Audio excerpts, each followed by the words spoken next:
Everybody and welcome back to SK Wanakis and आज हम लोग स्टडी करेंगे about the second law of thermodynamics for JEE and neat and ये video again one shot होगा on the second law of thermodynamics. First law of thermodynamics kinetic theory of gases and उससे पहले heat and temperature हम लोगों ने already cover कर लिया है। Today will discuss about the second law of thermodynamics and इसके साथ पूरी थर्मोडायनेमिक्स क्लियर हो जाएगी। So first of all, we are not going to discuss about second law of thermodynamics. Instead, पहले हम लोग rather कुछ concepts देखेंगे और ये define करेंगे कि reversible and irreversible processes क्या होते हैं and इन दोनों kind के processes जो कि thermodynamic processes हैं उनके बीच difference क्या होता है। एंड उसके बाद कुछ और concepts introduce करने के बाद like heat engines and refrigerators हम लोग finally second law of thermodynamics पे आएंगे। And then understanding about disorder and randomness about a system, बाद में एंट्रोपी के कंसेप्ट अंडरस्टैंड करने के बाद हम लोग second law of thermodynamics restate भी करेंगे जो कि एंट्रोपी के टर्म्स में होगी। सो first of all let's discuss little about reversible and irreversible processes. Basically दो काइंड के थर्मोडायनेमिक प्रोसेसेस हम लोग देख सकते हैं। एक होती है उनमें से हमारी रिवर्सिबल प्रोसेस, दूसरी इरिवर्सिबल। जो रिवर्सिबल प्रोसेस होते हैं ये हमारे बेसिकली वो प्रोसेसेस होते हैं जो कि एक डायरेक्शन में प्रोसीड कर सकते हैं और उसके साथ उसके ऑपोजिट डायरेक्शन में भी प्रोसीड कर सकते हैं। Well for taking any example, actual में क्या होता है कि रिवर्सिबल प्रोसेसेस भी रियल प्रोसेस नहीं होते हैं बल्कि they are idealized systems. Most cases में ये आइडियलाइज्ड सिस्टम्स होते हैं, आइडियलाइज्ड प्रोसेसेस होते हैं। नेचर में क्या होता है कि जो भी थर्मोडायनेमिक प्रोसेस आप देखोगे उसमें जो प्रोसेस होते हैं वो इरिवर्सिबल होते हैं, यानी कि थर्मोडायनेमिक्स प्रोसेस एक डायरेक्शन में प्रोसीड कर सकते हैं लेकिन ऑपोजिट डायरेक्शन में नहीं कर सकते। समथिंग लाइक दिस, से आपके पास एक ब्लॉक है, अगर आपने उसको पुश किया एंड यहाँ पे फ्रिक्शन ऑन द टेबल भी प्रेजेंट है जिसपे हम लोगों ने ब्लॉक को रखा है, तो ऑब्वियसली हमें पता है कि ये ब्लॉक जब अलोंग द टेबल मूव करेगा तो फ्रिक्शन इसे रेस्ट पे लाने की कोशिश करेगा। सो यहाँ पे हम लोगों ने एक फोर्स एक्सर्ट किया है, यहाँ पे एक फोर्स स्टैटिक फ्रिक्शन का होगा। अगर ये ब्लॉक ऑलरेडी मूव कर रहा है तो ये काइनेटिक फ्रिक्शन की फोर्स होगी। उसके बाद व्हाट वी कैन रादर से इज कि यहाँ पे फ्रिक्शन की वजह से ये ब्लॉक एंड द ग्राउंड यानी कि ये टेबल हीट अप कर जाएंगे। मतलब हम लोगों ने बस एक्सटर्नल वर्क करके एंड स्पेसिफिकली फ्रिक्शन ने जो एक्सटर्नल वर्क किया उस एक्सटर्नल वर्क की वजह से हमारी हीट प्रोड्यूस हुई। तो यहाँ पे एक थर्मोडायनेमिक चेंज ऑफ स्टेट हो रहा है, ये एक थर्मोडायनेमिक प्रोसेस है। लेकिन आप ऐसा कभी भी नहीं देखोगे कि ये ब्लॉक रेस्ट पे एंड ये ऑटोमेटिकली ऑपोजिट डायरेक्शन में मूव करता है एंड उसके बाद ये कूल डाउन हो जाता है। ऐसा प्रैक्टिकली पॉसिबल नहीं है, not in our universe, not in this nature. That is ये एक इरिवर्सिबल प्रोसेस है कि ये इस डायरेक्शन में प्रोसीड कर सकता है लेकिन इसके ऑपोजिट डायरेक्शन, मतलब इसका ऑपोजिट प्रोसेस नहीं हो सकता। अगर ये एक रिवर्सिबल प्रोसेस होता तो ऐसा प्रैक्टिकली पॉसिबल होता कि ये ब्लॉक खुद स्टार्ट होके ये बैकवर्ड डायरेक्शन में मूव करे एंड उसके बाद क्या हो, यहाँ पे जो भी हीट है बिटवीन दिस एंड दिस, ये जो हीट ट्रांसफर हो रही है ये हीट ट्रांसफर होने के बाद ये ब्लॉक कूल डाउन हो जाए, which we again know is not practically possible. तो ये एक आइडियलाइज्ड प्रोसेस होता है। कुछ थोड़ा बहुत हम लोग इसे एज्यूम कर सकते हैं कि ये आइडियलाइज्ड प्रोसेस रियल है कुछ सिचुएशंस में, and that is the situation of equilibrium. Most cases में अगर आप देखोगे तो जब रिवर्सिबल प्रोसेस की बात होते हैं दे आर आइडियलाइज्ड, लेकिन कुछ सिचुएशंस में हम आइडियलाइज्ड सिचुएशंस को यूज कर सकते हैं एंड ये हमारी इक्विलिब्रियम प्रोसेस में होती है। इक्विलिब्रियम यहाँ पे एक काइंड की thermal equilibrium between the bodies होनी चाहिए। एंड ऑब्वियसली हम लोग ये भी जानते हैं कि अगर प्योर थर्मल इक्विलिब्रियम हो तो अगेन क्या होगा कि कोई चेंज ऑफ स्टेट नहीं हो सकता अगर दोनों बॉडीज के पास सेम टेम्परेचर हो। That is why it should be near about equilibrium. जब बॉडीज नियर अबाउट इक्विलिब्रियम मतलब बहुत ही कम डिफरेंस है in the temperature of the bodies, तब रिवर्सिबल प्रोसेस पॉसिबल है। Not entirely but just a good approximation जो कि बहुत ही यूजफुल होगा, वरना nature always follows irreversible processes जो कि एक डायरेक्शन में प्रोसीड कर सकते हैं, अनदर में नहीं कर सकते। Another example that is well known is about a gas, यहाँ पे जिसे हम लोगों ने कंटेनर में कंटेन किया है with a piston here। Obviously हम लोग जानते हैं अगर हम लोगों ने पिस्टन को एक्सपैंड किया तो ये गैस भी एक्सपैंड कर जाएगी, या फिर ऐसा भी हो सकता है कि प्रेशर की वजह से ये पिस्टन खुद ऑटोमेटिकली अपवर्ड डायरेक्शन में मूव कर दे एंड फिर क्या होगा कि ये गैस वॉल्यूम में एक्सपैंड कर जाएगी। लेकिन आप ये कभी नहीं देखोगे कि ये गैस ऐसे कुछ प्रेशर एक्सर्ट करे कि ये गैस इतने रीजन में कंप्रेस हो जाए। This is also an irreversible process. से हमारे एटमॉस्फेयर में there are the well known gases like nitrogen and oxygen. आपके रूम में भी होगा, तो आपने ऐसा कभी नहीं नोटिस किया होगा से आपके पास नाइट्रोजन एंड ऑक्सीजन है, आपने इस रूम में रखा गैसियस फॉर्म में, तो ये ऑटोमेटिकली स्प्रेड कर जाएगा। लेकिन ऐसा कभी नहीं होता है कि आपके रूम में जितना भी नाइट्रोजन एंड ऑक्सीजन है वो स्प्लिट अप कर जाए, इतना नाइट्रोजन इतना ऑक्सीजन, या फिर सारा नाइट्रोजन एंड ऑक्सीजन इसका कांड के half part of the room में एंड यहाँ पे दैट्स कंप्लीट वैक्यूम। ऐसा नहीं होता, that is an irreversible process. So all kind of thermodynamic processes are actually irreversible processes. लेकिन and also along with this एक और इरिवर्सिबल प्रोसेस है, सिंस हम लोग जानते हैं कि जो भी हीट होती है जो कि thermal contact between two bodies की वजह से फ्लो होती है, here is a temperature that is higher and here is a temperature of a cooler body. तो अगर TH is greater than TC तो हीट यहाँ पे कुछ ऐसे फ्लो करती है। तो इसके लिए हीट माने तो ये नेगेटिव है, इसके लिए इसमें एनर्जी इनपुट हो रही है तो इसके लिए हीट पॉजिटिव होगी। That is the thing.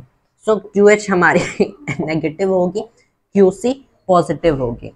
तो यहाँ पे अगर हम लोग बेसिकली क्या देख सकते हैं कि हॉटर बॉडी से कोल्डर बॉडी में एनर्जी ट्रांसफर होती है, हीट ट्रांसफर होती है, लेकिन कभी नेचुरली स्पॉन्टेनियसली हीट एक कोल्डर बॉडी से हॉटर बॉडी में नहीं ट्रांसफर हो सकती। ऐसा प्रैक्टिकली पॉसिबल है, लेकिन उसके लिए एक्सटर्नल मैकेनिकल वर्क करना पड़ता है, while naturally ऐसा नहीं हो सकता। So this is also the case of an irreversible process and इसी को रिवर्स किया जा सकता है। एंड ऑल्सो वी नो कि यहाँ पे हम लोगों ने क्या देखा था कि हीट से जो हमारे मैकेनिकल वर्क होता है उससे हीट प्रोड्यूस कर सकते हैं, लेकिन हीट से मैकेनिकल वर्क प्रोड्यूस नहीं कर सकते।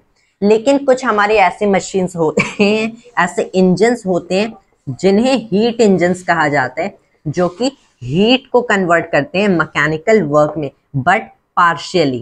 कि ये कंप्लीटली हीट को मैकेनिकल वर्क में नहीं कन्वर्ट कर सकते, लेकिन पार्शियली थोड़ा बहुत हीट को मैकेनिकल वर्क में कन्वर्ट करते हैं एंड थोड़ी बहुत हीट एज वेस्ट रह जाती है जिसको यूज नहीं करते हैं। हीट इंजन्स का प्रिंसिपल ये बेसिकली है कि इसमें एक काइंड का सब्सटेंस होता है जिसे वर्किंग सब्सटेंस कहते हैं एंड जो कि कॉन्स्टेंटली वेरियस थर्मोडायनेमिक्स प्रोसेसेस को अंडरगो करता है। लाइक इसमें से inflow and outflow of heat होती है, कभी कभी इसका फेज चेंज हो जाता है and various other like volume expansion and volume का कंप्रेशन।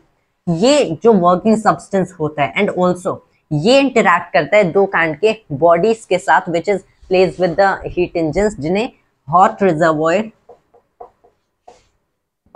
एंड कोल्ड रिजर्वॉयर कहते हैं। जब ये बेसिकली ये हॉट वाला part, this is basically at a higher temperature जिसे TH कहेंगे, while this is at a lower temperature जिसे TC कहेंगे।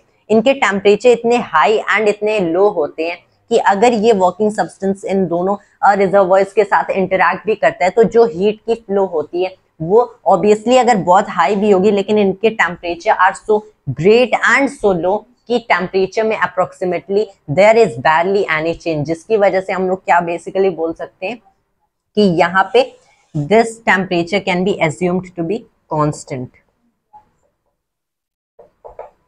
That is the thing. तो ये दोनों के साथ इंटरैक्ट करता है। क्या होता है कि ये जो वर्किंग सब्सटेंस पहले ही और रिजर्वॉयर के साथ इंटरैक्ट करता है एंड इससे हीट एनर्जी लेता है, इनपुट होता है। सो इसके लिए बेसिकली हीट एनर्जी इनपुट होता है into the working substance and फिर ये क्या होता है कि यही वर्किंग सब्सटेंस उसी हीट एनर्जी को बाद में क्या होता है कि ये पार्शियली थोड़ा बहुत हमारा हीट वर्क के फॉर्म में, मैकेनिकल वर्क के फॉर्म में कन्वर्ट हो जाता है एंड जो बाकी की एनर्जी बचती है वो इस पार्ट को दे दी जाती है। अगर मैं इसका एनर्जी डायग्राम बनाऊं, हीट फ्लो डायग्राम जैसे हम लोग कहते हैं बनाऊं, तो इंजन को कुछ ऐसे सर्कल के साथ रिप्रेजेंट किया जा सकता है। यहाँ पे that is the hot reservoir and it is something like यहाँ पे हमारी temperature, here is the temperature TH and यहाँ से हमारी हीट की आउटपुट हो रही है from this reservoir into the engine and फिर ये बेसिकली क्या होता है कि उसके बाद थोड़ी बहुत इसमें से हमारी मैकेनिकल वर्क में कन्वर्ट हो जाता है here is the mechanical work वाला पार्ट, एंड जो बाकी का पार्ट बचता है ये हमारा ये हमारी अगेन हीट एनर्जी जो बाकी की वेस्ट बचती है, this is given at a temperature Tc, तो ये होगा ये हमारी Qc।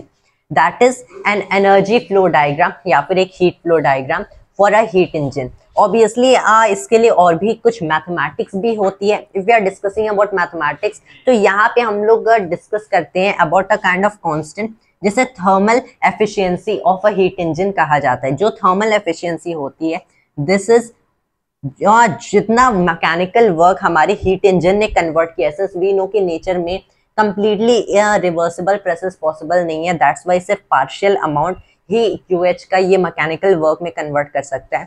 तो जितना मैकेनिकल वर्क हमें मिला है डिवाइडेड बाय में जितना हीट हमें प्रोवाइड करना पड़ा, that is the thermal efficiency of any heat engine. ये एक इंपॉर्टेंट इक्वेशन है, लेकिन इससे ज्यादा इंपॉर्टेंट क्या है कि इसे QH एंड QC के टर्म्स में सिर्फ कैसे रिप्रेजेंट किया जा सकता है। ऑब्वियसली हम लोग जानते हैं कि सिंस ये हमारा इंजन है एंड यहाँ से हीट इनपुट मिल रही है तो QH पॉजिटिव होगा। इंजन यहाँ पे कोल्ड रिजर्वॉयर को हीट आउटपुट दे रहा है, यानी कि इसको हीट इनपुट मिल रही है, यहाँ से हीट निकल रही है, तो ऑब्वियसली ये हमारा नेगेटिव होगा। तो ऑब्वियसली अगर QH एंड QC को बस ऐसे ही लिखें, what we are mean to say is QH को हम लोग रिप्रेजेंट कर सकते हैं एज W प्लस में QC, राइट। लेकिन अगर इसी की एब्सोल्यूट वैल्यूज ले लें, सो QH की absolute value is basically W, जो कि खुद ऑब्वियसली एब्सोल्यूट वैल्यू में है, मॉड में है, माइनस में ये हो जाएगा मॉड QC, क्योंकि ये वाली टर्म नेगेटिव है, इट इज लेसर देन 0,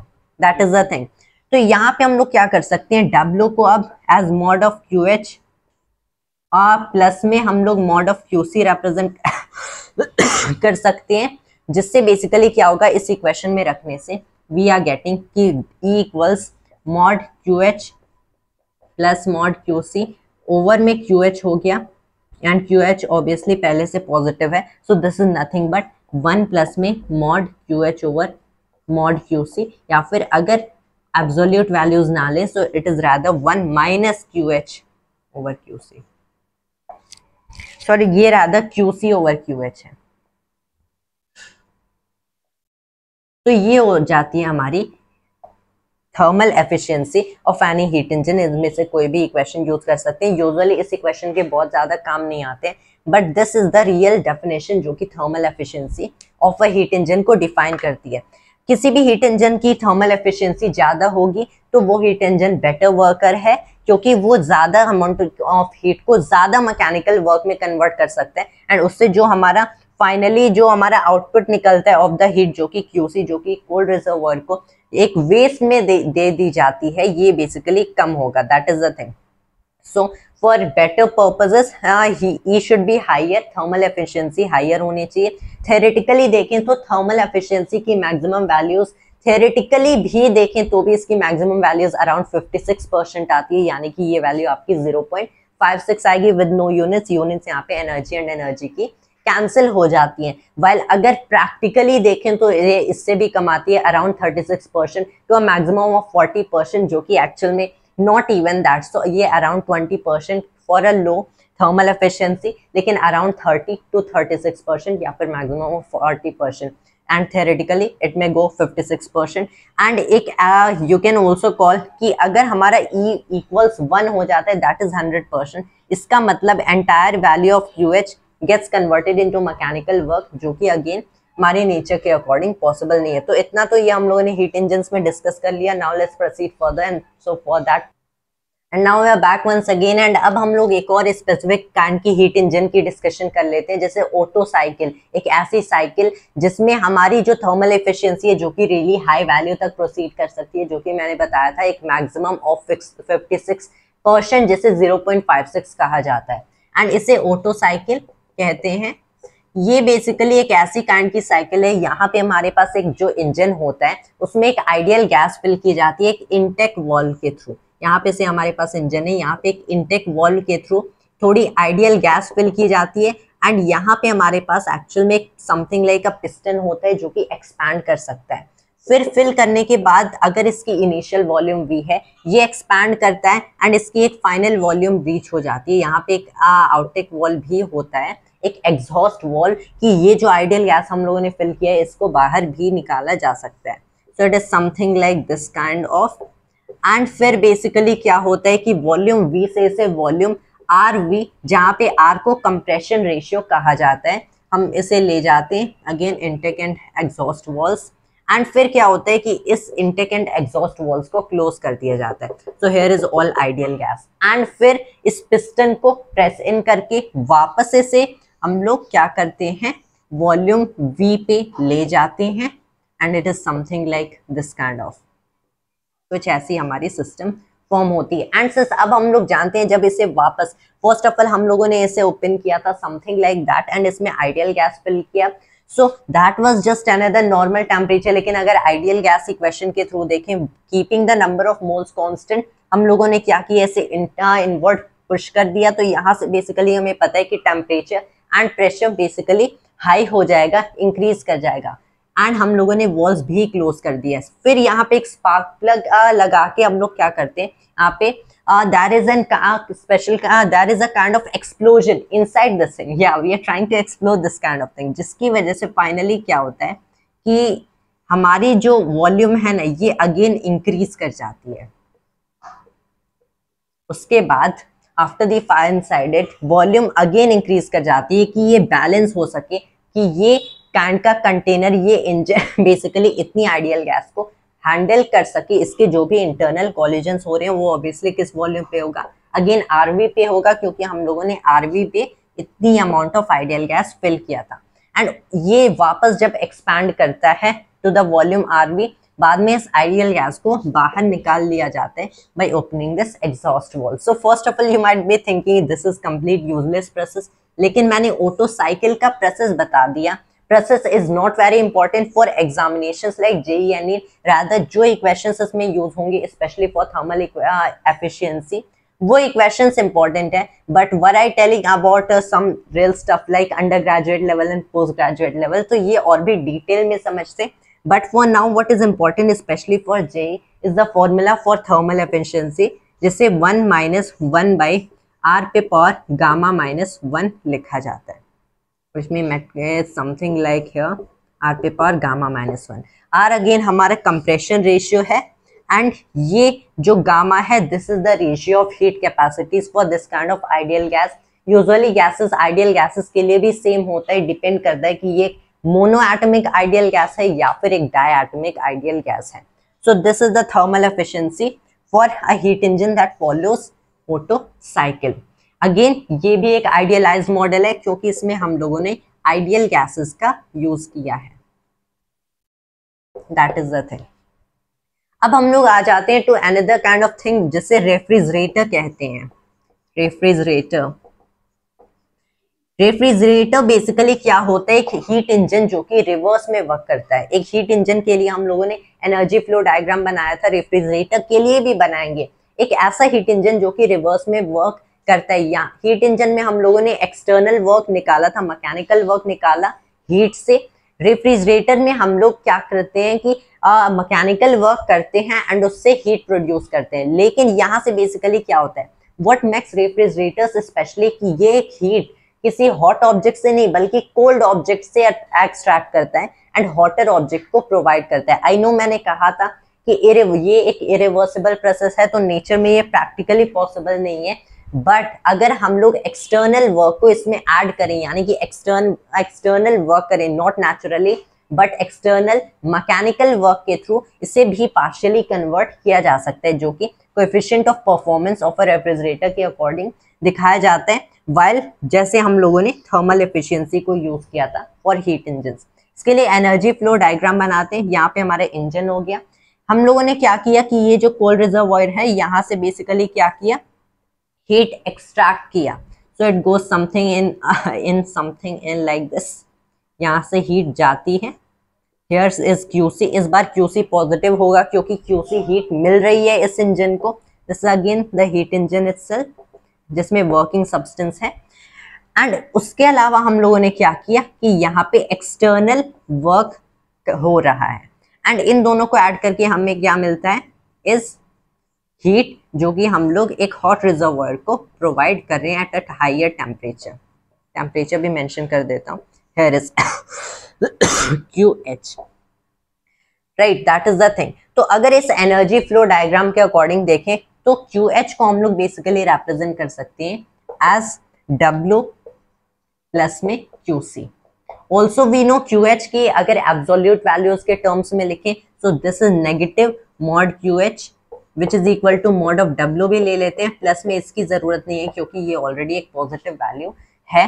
तो यहाँ पे हमें बेसिकली क्या मिलता है कि मॉड ऑफ W में मिलता है minus mod of QH and that is minus QC। इसको ऐसे भी लिखा जा सकता है कि अगर मैं माइनस साइन उधर भेज दूं so here is a minus over there.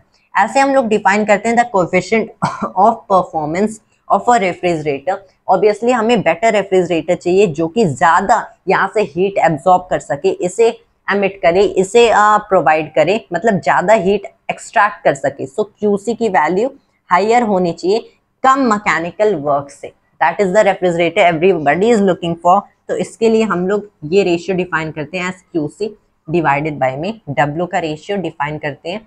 तो यहाँ से QC डिवाइडेड बाय W देखें सो बेसिकली ये एब्सोल्यूट वैल्यूज के टर्म्स में दिस इज नेगेटिव राइट है, माइनस में Q मॉड QH हो गया एंड दैट इज माइनस में मॉड W डिवाइडेड बाय में मॉड W। बेसिकली अगर इसको देखें just in terms of positive value so this is something like this, यहाँ पे यहाँ दिस इज द थिंग। सो कुछ ऐसे रिप्रेजेंट किया जा सकते हैं इन टर्म्स ऑफ वर्क डन, या फिर अगर हमें इन टर्म्स ऑफ जस्ट QC यानी कि जो हीट कोल्ड रिजर्वॉयर से हम लोग एक्सट्रैक्ट कर रहे हैं उसके टर्म्स में लिखना चाहें तो QC को हमें रादर रिप्लेस करना पड़ेगा एज यहाँ पे हमें वर्क डन को रादर रिप्लेस करना पड़ेगा। So mod of W is gonna be what, minus में मॉड ऑफ QH हो गया एंड दैट इज माइनस में QC। So this is QC divided by में ये ऑलरेडी ये हो जाएगा हमारा मॉड ऑफ QH माइनस में QC के इक्वल हो गया।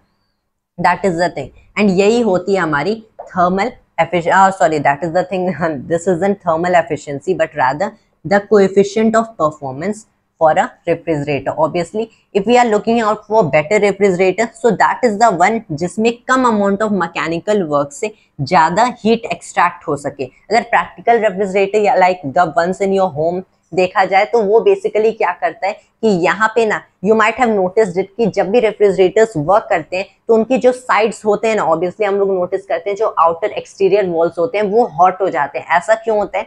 क्योंकि यहाँ पे जो वर्किंग सब्सटेंस वर्क करता है ये हीट एनर्जी इनसाइड से लेता है, रेफ्रिजरेटर के अंदर से लेता है। जो एक्सटर्नल मैकेनिकल वर्क होता है वो बेसिकली पावर सप्लाई होता है जो कि हम लोगों ने इलेक्ट्रिसिटी के फॉर्म में मैकेनिकल वर्क किया, मैकेनिकल वर्क में कन्वर्ट होता है। इनसाइड ऑफ रेफ्रिजरेटर से हीट निकाली जाती है एंड वो एक्सटीरियर को दी जाती है। That is the thing, a really nice kind of you can call invention और something like that. Really nice example for understanding कि कैसे ये हमारे लॉज ऑफ थर्मोडायनेमिक्स है। ऑल्दो ये प्रोसेसेस इरिवर्सिबल हैं लेकिन एक्सटर्नल वर्क करके इन्हें भी रिवर्सिबल किया जा सकता है but to a certain extent, that is completely देखा जाए so they can't be converted. Like एक ऐसा काइंड का रेफ्रिजरेटर जिसे कोई मैकेनिकल वर्क करने की जरूरत नहीं होगी, जिसमें बिना किसी वर्क के हम क्या कर सकते हैं कि नेचुरली ही QC से QH में कन्वर्जन कर सकते हैं।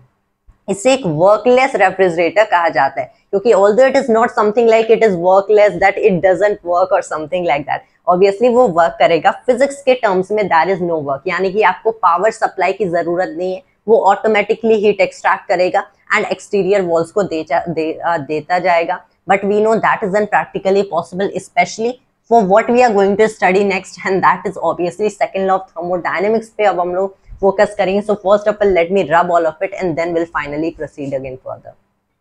Alright and now we are back once again. अब हम लोग directly second law of thermodynamics देख लेते हैं। ये क्या होता है? Second law of thermodynamics actual में ये दो स्टेटमेंट के फॉर्म्स में होता है। जो पहला स्टेटमेंट है, दूसरा स्टेटमेंट, इन्हें engine statement and the refrigerator statement of the second law of thermodynamics भी कहते हैं। लेकिन आई विल टेल यू कि ये दोनों स्टेटमेंट्स इक्विवेलेंट हैं, बस दो डिफरेंट फॉर्म्स हैं। दो स्टेटमेंट्स हैं, पहला होता है हमारा इंजन स्टेटमेंट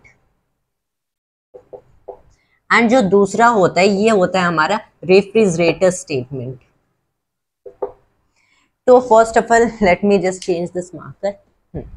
तो बेसिकली क्या होता है कि जो इंजन स्टेटमेंट होता है सेकंड लॉ ऑफ थर्मोडायनेमिक्स का, ये कुछ ऐसा कहता है कि ऐसा कभी भी पॉसिबल नहीं है कि हम लोग क्या करें, हीट को कंप्लीटली मैकेनिकल वर्क में कन्वर्ट कर दें। ऐसा कभी भी पॉसिबल नहीं है कि जो भी हमारी हीट होती है उसे हम लोग मैकेनिकल वर्क में कन्वर्ट कर रहे हैं हीट इंजन्स के थ्रू, लेकिन एक 100% यानी कि 1.00 वाले थर्मल एफिशिएंसी वाला हीट इंजन पॉसिबल नहीं है। कभी भी हीट इंजन कोई भी या फिर कोई भी डिवाइस यूज कर लो, कभी भी हीट को कंप्लीटली मैकेनिकल वर्क में नहीं कन्वर्ट किया जा सकता।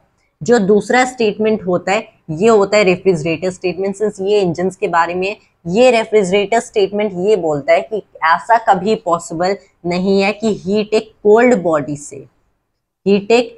बॉडी से हॉट बॉडी में फ्लो हो, ऐसा भी पॉसिबल नहीं है। ऐसा हो सकता है रेफ्रिजरेटर से हो सकता है, दैट्स व्हाई इसे रेफ्रिजरेटर स्टेटमेंट कहते हैं, लेकिन ये तभी हो सकता है जब हम लोगों ने एक्सटर्नल वर्क किया है, यानी कि सोली नेचुरली या फिर स्पॉन्टेनियसली ये प्रोसेस भी पॉसिबल नहीं है। These are the two statements of thermodynamics जो कि बेसिकली इरिवर्सिबल प्रोसेसेस की बात करती है कि ये दोनों प्रोसेस इरिवर्सिबल है, इन्हें रिवर्स नहीं किया जा सकता।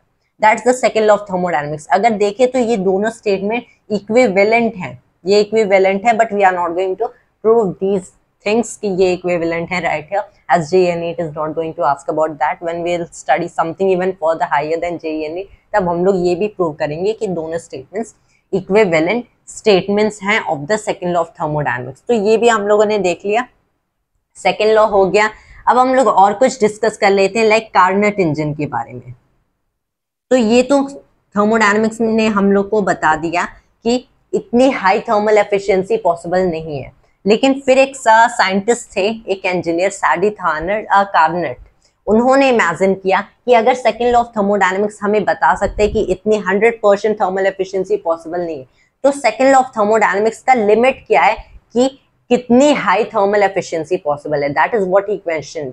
एंड उन्होंने एक idealised model, remember this is not real, ये भी एक आइडियलाइज्ड मॉडल ही है, तो उन्होंने एक आइडियलाइज्ड मॉडल क्रिएट किया जिसकी थर्मल एफिशिएंसी ऑल्दो आइडियलाइज्ड है लेकिन हाईएस्ट हो सकती है, जो कि second law of thermodynamics still allow कर सकता है। That is what he imagined. And फिर basically what he got was a Carnot engine जो कि कार्नट साइकिल पे वर्क करते हैं। यहाँ पे कुछ हमारे रिवर्सिबल प्रोसेसेस होते हैं, दैट इज ये प्रोसेसेस इरिवर्सिबल नहीं होंगे। दैट इज अ रीजन कि अगर यहाँ पे इरिवर्सिबल प्रोसेसेस होंगे तो हमारी थर्मल एफिशिएंसी मैक्सिमम नहीं जा सकती है। यहाँ पे दो इजोथर्मल प्रोसेस होते हैं, एंड फिर दो अडायाबैटिक प्रोसेस होते हैं। पहले क्या होता है कि पहले हमारे पास एक गैस है जो कि मोस्ट केसेस में ऑब्वियसली आइडियल गैस होती है, उसे इजोथर्मली एक्सपैंड किया जाता है। पहले हमारे पास एक गैस है जो कि एक्सपैंड करती है इजोथर्मली, एंड इसके पास एक टेम्परेचर होता है TH, तो इजोथर्मली एक्सपैंड करती है, तो ऑब्वियसली हीट एडेड इसमें कुछ नहीं है। फिर इसे जब इजोथर्मली टेम्परेचर कांस्टेंट टेम्परेचर पे TH पे एक्सपैंड कर दी जाती है, यहाँ पे एक हीट QH इसे प्रोवाइड की जाती है, एक्चुअल में टेम्परेचर कांस्टेंट रहता है। एंड उसके बाद क्या होता है, इसे फिर से एक्सपैंड किया जाता है, लेकिन इसके बाद अडायाबैटिकली, यहाँ पे अडायाबैटिक एक्सपेंशन होता है कि कोई हीट इन्वॉल्व नहीं होती है। एंड अडायाबैटिकली जब एक्सपैंड कर जाती है उसके बाद क्या होता है, इसे कंप्रेस किया जाता है। यहाँ पे कंप्रेशन होता है जो कि इजोथर्मल कंप्रेशन होता है, जो कि एक टेम्परेचर TC पे होता है। यहाँ पे पहले हम लोगों ने इतनी हीट प्रोवाइड कर दी, टेम्परेचर TH हो गया। उसके बाद में जब इसे बाद में अडायाबैटिकली यानी कि बिना हीट प्रोवाइड किए इतना हम लोगों ने और एक्सपैंड कराया, तो इसकी टेम्परेचर यहाँ पे कुछ TC हो गई। उसके बाद में इसे क्या किया, हम लोगों ने फिर से इजोथर्मल एक्सपेंशन कराया कांस्टेंट टेम्परेचर TC पे, एंड यहाँ से हीट एक्सट्रैक्ट की, दैट इज हीट एक्सट्रैक्ट हो रही है। यहाँ पे minus, I am not mentioning that right here, कि ये जो QC है this is negative, heat extract हो रही है। एंड फिर से एक और बार कंप्रेशन होता है जो कि अडायाबैटिक कंप्रेशन होता है, जो कि इसे वापस इसकी ओरिजिनल जो टेम्परेचर होता है TH पे वो ला दिया जाता है। तो बेसिकली दो इजोथर्मल एक्सपेंशन दो इजोथर्मल प्रोसेस, दो अडियाबैटिक प्रोसेस, दो एक्सपेंशन, दो कंप्रेशन, ये होता है। And again I am not going into very detail deriving all this things. हमें क्या चाहिए, हमें इक्वेशन चाहिए जो कि I am going to write down right है। यहाँ पे QC एंड QH के कोई इन्वॉल्व नहीं होगा, ये दोनों इन्वॉल्व नहीं होंगे in our equation. What we are writing the equation in terms of is TC and TH, किन टेम्परेचर पे ये इनिशियली एक्सपैंड हम लोगों ने इजोथर्मली कराया, फिर ये वापस अडायाबैटिकली एक्सपैंड करने के बाद किस टेम्परेचर पे आ गया। ऑब्वियसली साइक्लिक प्रोसेस है, वापस उसी टेम्परेचर पे आ गया। ये हो जाता है हमारा 1 minus TH over TC, that is the thing. इसे 1 माइनस TH ओवर TC कहते हैं, जिसे TH माइनस में TC ओवर TC भी कहा जा सकता है। दिस इज रादर 1 माइनस में TC ओवर TH होगा। हाँ, दैट इज द थिंग। यहाँ से 1 minus TC over TH, that is the thing. ये होती है हमारी thermal efficiency of a Carnot engine, जो maximum possible efficiency, thermal efficiency हो सकती है, जो कि सेकंड लॉ ऑफ थर्मोडायनेमिक्स हमारा अलाउ करता है, दैट इज द थिंग। तो ये हम लोगों ने देख लिया। Also about second law of thermodynamics cover हो गया। इसके बाद सिंस यहाँ पे जो भी प्रोसेसेस होते हैं ये रिवर्सिबल प्रोसेस होते हैं, इरिवर्सिबल नहीं, वरना थर्मल एफिशिएंसी मैक्सिमम नहीं होती। इसी काइंड के, इसी को रिवर्स में भी चलाया जा सकता है। इसी को अगर हम लोग रिवर्स में चला दें तब बेसिकली क्या होता है, हमारे पास एक कार्नेट रेफ्रिजरेटर आते हैं जिसका coefficient of performance is nothing but TC over TH minus में TC for a Carnot refrigerator. So again ये जो कार्नेट रेफ्रिजरेटर का कंसेप्ट है ये बहुत ज्यादा इंपॉर्टेंट नहीं है। मेनली हम लोग कार्नेट हीट इंजन या फिर सिंपली कार्नेट इंजन जो कि कार्नेट साइकिल को फॉलो करते हैं उसकी डिस्कशन करते हैं। Now first of all again let me rub all of it and then will finally come to entropy and certain things. And now what we are going to study about is entropy. अब हम लोग basically entropy देखेंगे and ये भी देखेंगे कि कैसे second law of thermodynamics को एंट्रोपी के टर्म्स में हम लोग रीस्टेट कर सकते हैं। That is what we are going to look after. तो अब हम लोग देख लेते हैं एंट्रोपी क्या होती है। एंट्रोपी एक्चुअल में एक मेजर होती है कि हमारा सिस्टम कितना रैंडम है। I know it may seem a little bit weird at first कि थर्मोडायनेमिक्स में वी आर टॉकिंग अबाउट कि सिचुएशन या फिर ये सिस्टम कितना रैंडम या क्योटिक है, but this is real indeed. अगर हम लोग से हमारे पास कोई भी सिस्टम है, लाइक फॉर एग्जाम्पल हमारे पास एक गैस ही है जिसको पिस्टन से हम लोगों ने कुछ ऐसे लगाया हुआ है, in placed in a container, ideal gas है। इसके जो भी मॉलिक्यूल्स होते हैं ये रैंडम मोशन करते हैं इन दिस। अब ये जो रैंडम मोशन होता है ऑब्वियसली यहाँ पे मोशन रैंडम है। अगर मैंने इसको फॉरवर्ड मूव किया तो इस पूरे सिस्टम के पास एक काइनेटिक एनर्जी है। और अगर हम लोग और सिंपल केस देखें तो ऐसा भी हो सकता है कि मैं एक ब्लॉक को ही ले लूं। फॉर अ सिंपलर केस मैं एक ब्लॉक को ले लेता हूं। अगर मैंने इस ब्लॉक को इधर v वेलोसिटी से मूव किया, इसका मास m है, तो यहाँ पे काइनेटिक एनर्जी हम लोग half mv² of this block define करेंगे। ये kinetic energy velocity in this direction की वजह से ये एक straightforward coordinated kinetic energy हम लोग कह सकते हैं। ये फिक्स्ड है, it is in a specific coordinated direction. लेकिन what we are not focusing is कि ये बहुत सारे छोटे छोटे एटम से बना हुआ है एंड ये एटम्स सारे एक साथ v वेलोसिटी से इस डायरेक्शन में मूव भी कर रहे हैं एंड ये सारे एटम्स रैंडम मोशन भी कर रहे हैं। That is what we have to look after. यानी कि ये जो हमारी मैक्रोस्कोपिक, ये हम लोगों ने इस ब्लॉक की जो मैक्रोस्कोपिक काइनेटिक एनर्जी डिफाइन की है, ये एक्चुअल में इसे इस ब्लॉक के माइक्रोस्कोपिक जो इंटरनल प्रॉपर्टीज हैं उससे रिलेट किया जा सकता है। मतलब ये जो maximum that is macroscopic kinetic energy है, ये सारे पार्टिकल्स के पास भी इतनी अमाउंट ऑफ काइनेटिक एनर्जी है and plus that due to their random motion, जो कि हम लोगों ने काइनेटिक थ्योरी ऑफ गैसेस में ऑलरेडी या फिर थर्मल प्रॉपर्टीज ऑफ मैटर में in the previous chapter of one shot cover कर लिया। तो यहाँ पे हम लोग बेसिकली देख सकते हैं कि ये सिंस मोशन रैंडम हो रहा है, क्या होगा what will be the case अगर मैंने इस ब्लॉक में और हीट ऐड कर दिया या फिर अगर मैंने इस कंटेनर में और एक्सटर्नल हीट ऐड कर दिया, तो ये जो सारे पार्टिकल्स हैं इनकी काइनेटिक एनर्जी भी इंक्रीज होगी। ये macroscopic kinetic energy, leave it for an instant, जो माइक्रोस्कोपिक काइनेटिक एनर्जी होगी सारे मॉलिक्यूल्स की हीट ऐड करने पे इनकी काइनेटिक एनर्जी इंक्रीज कर जाएगी। तो ये जो मोशन होगा और रैंडम होगा। मतलब समहाउ जब भी किसी सिस्टम में हम लोग हीट ऐड करते हैं तब क्या होता है कि उनका जो मोशन होता है वो और रैंडम एंड क्योटिक हो जाता है। दैट इज, अगर हम लोग फिजिक्स में कैसे भी एक ऐसा टर्म डिफाइन कर दें जो कि किसी भी सिस्टम के रैंडमनेस को डिफाइन करती है कि वो सिचुएशन या फिर वो सिस्टम कितना रैंडम है, कितना क्योटिक है, मतलब हम लोग सेकेंड लॉ ऑफ थर्मोडायनेमिक्स या फिर पूरे थर्मोडायनेमिक्स को उस क्वांटिटी के टर्म्स में भी रिप्रेजेंट कर सकते हैं। This is a really truly beautiful concept. I tell कि जो पूरा थर्मोडायनेमिक्स है, पूरा thermodynamics entire area, the kinetic theory of gases, heat and temperature, first law, second law, all engines and everything, refrigerator, इन सारे टॉपिक्स में से thermodynamics में मेरा फेवरेट टॉपिक है एंट्रोपी का, because it is really so fundamental. Entropy हम लोग डिफाइन करते हैं, ये होती है एक मेजर कि एक कोई भी सिस्टम कितना रैंडम है। It is a quantitative measure of the randomness of a system, that is the thing. अगर इसे मैथमेटिकली रिप्रेजेंट किया करना चाहें तो बेसिकली हम लोग रादर चेंज इन एंट्रोपी की बात करते हैं, जो कि रादर सिग्निफिकेंट होती है कि इनफाइनाइटेसिमल प्रोसेस में चेंज इन एंट्रोपी अगर ds है तो इसे हम लोग रिप्रेजेंट करते हैं एज dq, जो कि चेंज इन हीट हो रही है, rather change in internal energy हो रही है। अगर हम लोगों ने एक छोटी सी अमाउंट ऑफ एनर्जी, छोटी सी हीट एनर्जी dq सिस्टम में ऐड किया, इसकी वजह से ds ऑब्वियसली इंक्रीज होगी, क्योंकि ये रैंडमनेस की मेजर है। हीट ऐड करने से सिस्टम और रैंडम होता है। एंड सिंस ये बहुत ही छोटी वैल्यूज है तो t हम लोग ऐसे लिख सकते हैं, there is no need to write dt और समथिंग, टिल देन t हम लोग कांस्टेंट एज्यूम कर सकते हैं।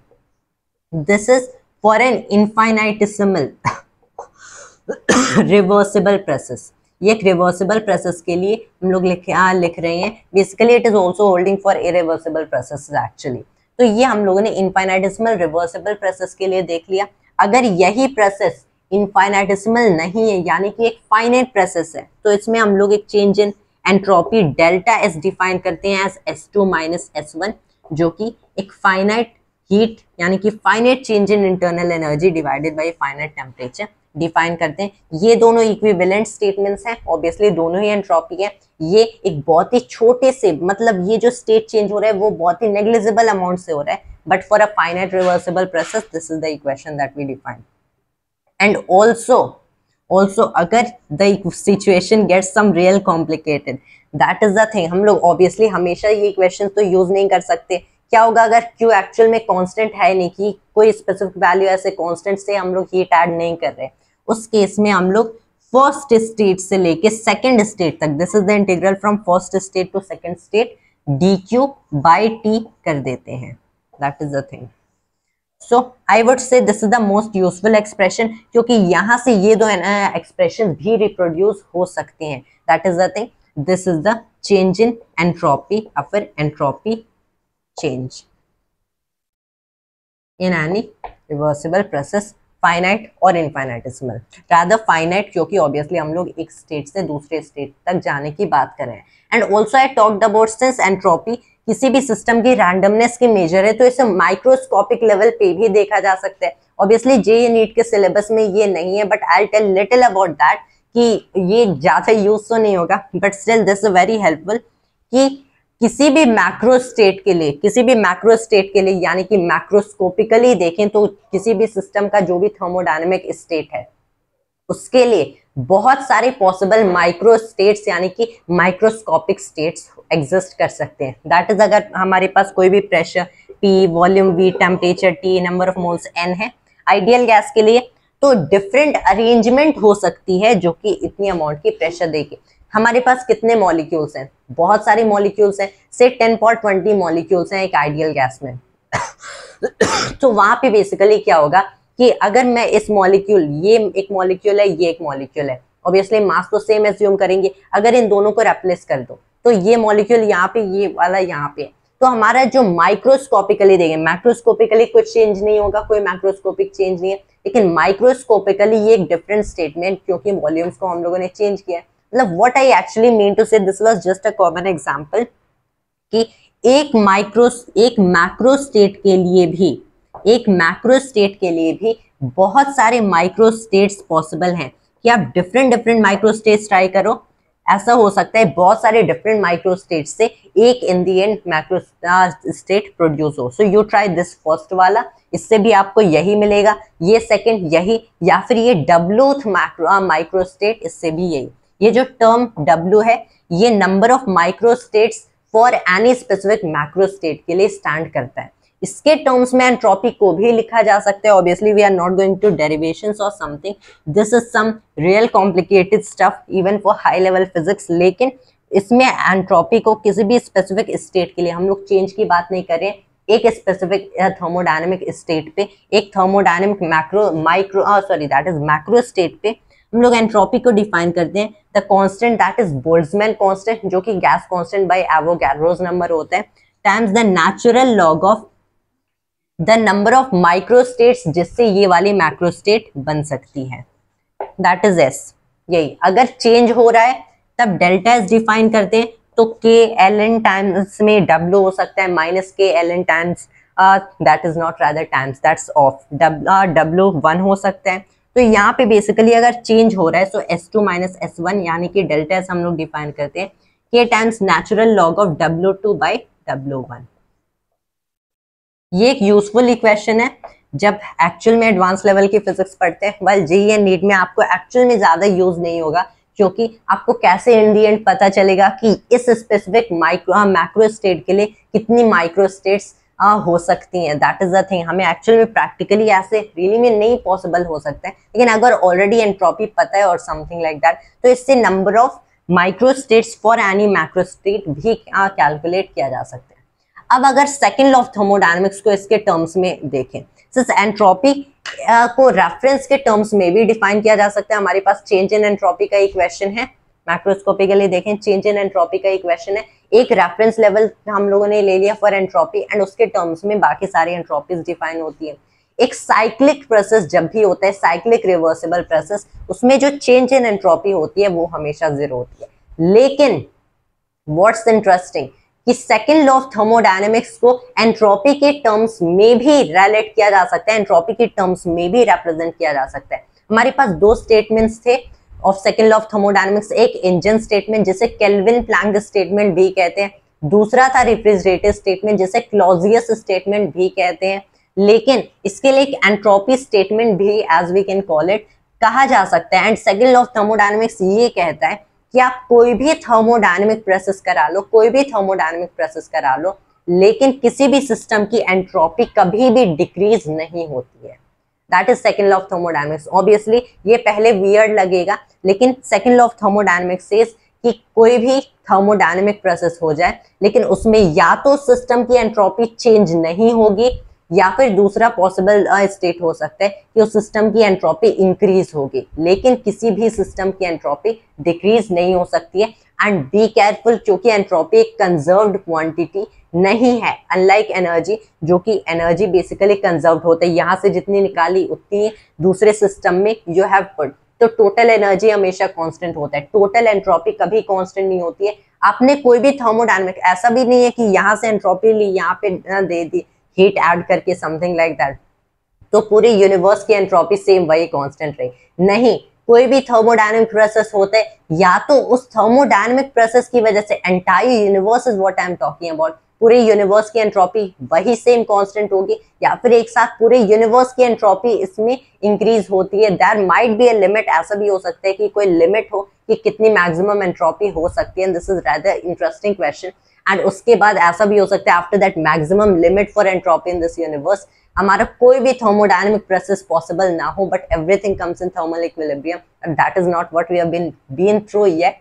तो एंट्रोपी कभी भी कांस्टेंट रहेगी, साइक्लिक प्रोसेस हो या फिर थर्मोडायनेमिक प्रोसेस हो, कंजर्व्ड नहीं रहेगी। ऐसा नहीं कि यहाँ से जितनी इंक्रीज हुई इतनी डिक्रीज हुई, but when every system is taken into the account, तो यहाँ पे एंट्रोपी हमेशा इंक्रीज होती है या कांस्टेंट रहती है, that is equal to change in entropy is equal to 0 और greater than 0 but never negative. That is about entropy, which is my favorite concept actually in thermodynamics. And that is all for thermodynamics, for second law of thermodynamics in one shot for JEE and NEET. And इसके साथ हम लोगों ने already heat and temperature in one shot cover कर लिया था, kinetic theory of gases in one shot cover कर लिया था, even after that first law of thermodynamics in one shot cover कर लिया था, and this was one shot video for second law of thermodynamics. And इससे पूरा हमारा physics का एक पूरा सेक्शन कवर हो चुका है. After that will come up with something interesting back again, but that will all for today. Thanks to always and जय हिंद जय भारत.